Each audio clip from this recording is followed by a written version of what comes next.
Judas. You think he saw all of that? Yes. Absolutely. Why do I keep emphasizing him? Because he still betrayed Jesus. He still betrayed Jesus despite all of that. Can you believe it? Can you believe it? 30 pieces of silver. For 30 pieces of silver, he did that. He was there. This isn't some fringe person, someone in the back who heard about, miracle. He was there. Can you believe? I can't imagine. Yeah, it happened. Did Jesus know that was going to happen? Yes. Absolutely, he knew that. What did he say?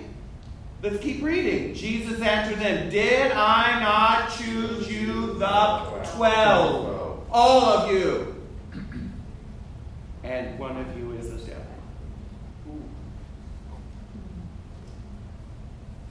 He spoke of Judas, the son of Simon Iscariot, for he, one of the 12, was to betray him. And when did all this come down? Here. I would argue that it was at this teaching that broke Judas, if you will, in his mind away. He saw the miracles, he saw it all, and somehow he couldn't handle the Eucharist. Couldn't handle the Eucharist. Well, in my research and hearing this, I had to say to myself, you mean it's real? That's incredible. I had never heard that. Communion for Protestant evangelicals is grape juice and crackers. I mean, it's just grape juice and crackers. There's nothing Jesus about it. You remember him. And Jesus said, do that. Okay, we'll do it. Crackers, grape juice. That's nice. I remember Jesus. It's just not a big deal.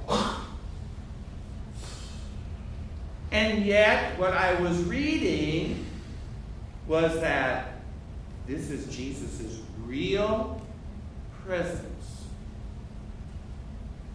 His real presence. And brace yourselves, this has been an undisputed belief of the church since the beginning. I remember in my theology classes, for the first roughly 500 years of the church, all the church councils debated about was the person of Jesus. Was he fully God? Was he fully man? Was he half and half? Was he blended? Were they separate? Did he have one will? Did he have two wills? Did he have one nature? Did he have two natures? Were they blended? Were they separate? Was one more dominant than the other? I mean, for 500 years, heresy after heresy was being dispelled about the nature and person of Jesus. Not one council, not one question this. Either in the East, the Greek churches, because that was my next. Well, what did the Greek Orthodox believe? They don't believe this nonsense. Oh, they do. There was not one heresy about this that the church had spent any time debating about. The first time it happens is around 1215. And you know what it did? It didn't dispute it, it defined it. What do you mean defined it? The second, or is it the fourth? I forget. See, the second or the fourth Council of Lyons, 1215, was convened to define how the sacred species are transformed at the consecration. What do you mean? It used a term called Transubstantiation. What does that mean? It means that the substance of the bread and wine is transformed into the body, blood, soul, and divinity of our Lord. It ceases to be bread in essence. It just keeps the appearance of bread. That's it. That was it. There was again not another controversy about this until the Protestant Reformation. 1,546 years the church. Not one major dispute until the Protestant Reformation. And then the Council of Trent, you know what it did? All it did was affirm what the church had believed forever. Now that says something. 1,500 plus years and no one even thought to question this? No one gave it a second thought. It's the real presence of Jesus. Jesus is really there under the appearance of bread. It looks like bread. It tastes like bread. It still looks like wine. It still tastes like wine. But is it really wine and is it really bread? No. No. It's Jesus' full presence. No one disputed this? No one thought about it? For 1,500 years, we had it all wrong, and the Protestants finally got it right. It's just as simple. It's just crackers and grape juice. What do we just see? Year 700, year 1200. And those are just two. There are many others that happened in various places in the world. And probably others that weren't recorded. You know what I'm saying? The point is, when I saw that part, it was just unbelievable. And my first thought was, wherever this research is leading me, I want to be where Jesus is. And if this is really Jesus, then no matter how hip and happening my other church is, this is where Jesus' true presence is.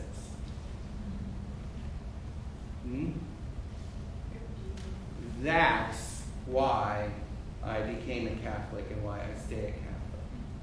Because is Jesus present with us here? Yes. Is he always present here? Yes. Yes, he's always with us. He's always around. But can you point to some place where he is that you know? Well, I mean, here in this room. No, I mean, I can't say he's here. I can't say he's there in front of Mecca. Right? I know he's God. He's everywhere. You're not losing it. You know what I'm saying? Then what do we mean by the real presence? Because what we mean is that Jesus said, do this in memory. This is my body. This is my... I can go to the tabernacle and know he is in a unique way present there. Though I may not feel or see him anywhere else, and my mind may say that's just bread, I know by faith he's there. Whereas I may not be able to see him or feel him anywhere else, I know he's there in that unique way. Does that make sense? That's what we mean. We are not left as orphans, Jesus said. He will come with us and be with us, and by golly, he is with us in an extraordinary names. Yes. Oh, I was just going to say, what was Martin Luther's reasoning for upending that 1,500 years as far as the real presence? Very good. I want to give Martin his due. Talk about giving the devil his due. Martin Luther, for all that he did to, question the beliefs of the church, didn't question the true presence of Jesus in the Eucharist. didn't. He amended it a little bit. He didn't believe in transubstantiation. He felt that that was a little bit too much. He believed in something called, and this is what modern Lutherans believe, in consubstantiation. In other words, when the minister gives the blessing over the bread, it still stays bread, but alongside of it, with it, is the presence of Jesus. So it's both bread and Jesus that we get. That's what Martin Luther believed. That was something else that struck me. The very founder, if you will, of the Reformation couldn't break away from the true presence of Jesus in the Eucharist. He just kind of amended it a little bit. You hear what I'm saying? Well, where did this idea that it's just a symbol then come from if it didn't come from Martin? It came from another reformer called John Calvin. Calvin would be the founder of what we would consider today Presbyterianism. He was the one in his Institutions of the Christian Religion, the founding book of what we would call hardcore Protestantism, said that the Eucharist is just a symbol. He was the one that would throw the real presence of Jesus out the window. First one to be that bold, if you will, in all of church history. Martin Luther didn't even go that far. You hear what I'm saying? Martin Luther had been a priest. Martin Luther was a priest. He was an Augustinian priest. He was an Augustinian priest and a religious priest. He was an Augustinian. He was part of a religious order of priests.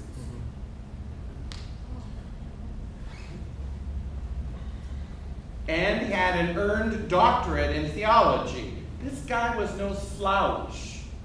You know, but what he was a tormented soul. That if I had to describe Martin Luther, the way I feel for him is that he was a tormented soul.